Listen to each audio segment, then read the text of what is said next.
Hola, ¿cómo están? El día de hoy aprenderemos algunos elementos de la naturaleza que nos rodea. Vamos. Sol, Inti, Nube, nube, Puyu,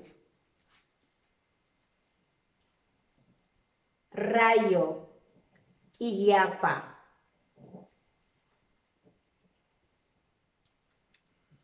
viento, Guaira,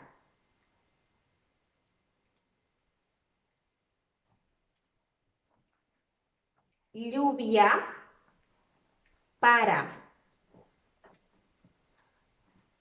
bueno, arco iris, Chirapa, nieve, Lasta, Oriti,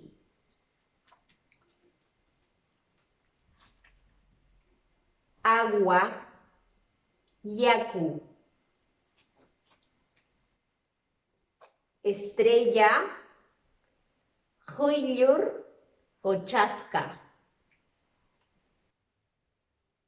luna, Quilla,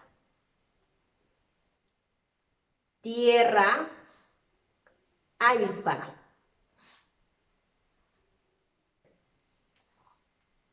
fuego, Nina,